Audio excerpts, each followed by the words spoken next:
arm. Dalawa yung swing arm ng motor na to, sa una at saka doon sa huli.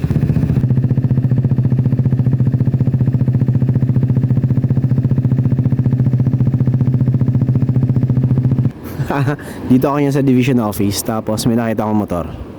Actually first time kong makakita nito sa actual. Napakaganda pala talaga nito. Yung Ethel Jet. Tapos ito Malos ito na na version. Parang collaboration. Dragster. Napakaangas sa actual. Tapos isa sound check natin. O dyan sa mga marunong sa motor, alam nyo na kung magkano yung price nito. Ito pala yung susi. Guys, ito yung susi nya. Tapos papanda rin natin. Yan. Ito naka na to, naka open pipe, naka na aftermarket na tambucho. Malusi din, malusi. Yan. So naka silencer pa to. Sound check natin yung Ethel Jet Dragster.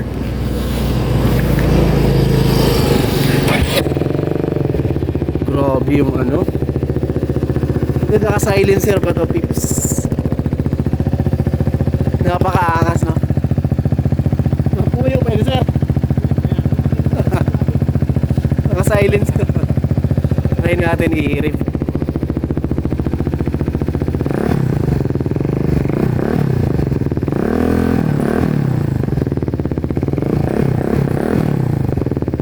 Itong tambucho, naka-silencer pa, pero malutong na. Yung stock nito ay nasa 180cc. Tapos nakakarga na to, parang naka-black na rin siya. 206cc na siya ngayon. Yan o. Naka-malusi na black. Tapos pati yung mga shock nito actually pinalitan na rin. So yun, mga isang kotse din yung presyo nito ngayon. Hindi, actually napakaganda nga pala talaga dito sa actual, no? Yan, no?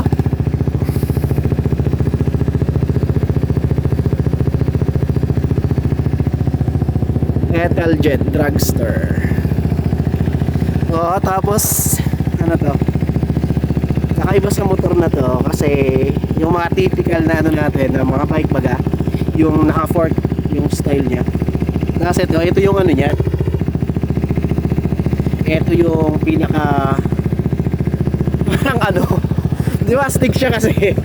Anong tawag sini? Ay, okay. Bagan lang siya, bagan swing arm siya na nasa harap. Di ba? Kasi dalawa yung shock niya. Isa sa una at saka isa doon sa huli. Kaya parang naka-swing arm pa rin yung niya, yung front. Di ba? Kakaiba siya, oh. Yan.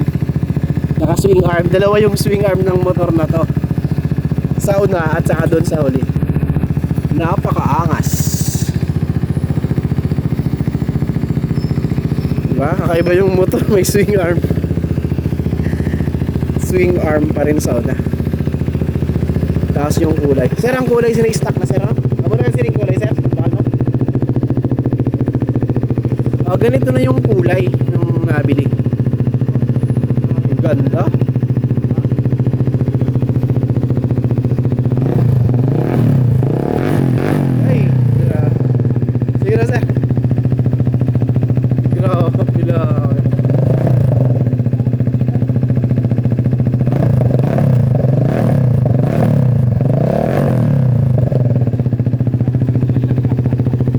Sound check, sound check. Diba? Ang ganda, oh. Ito yung itsura ng Ethel Jet Dragster. Grabe.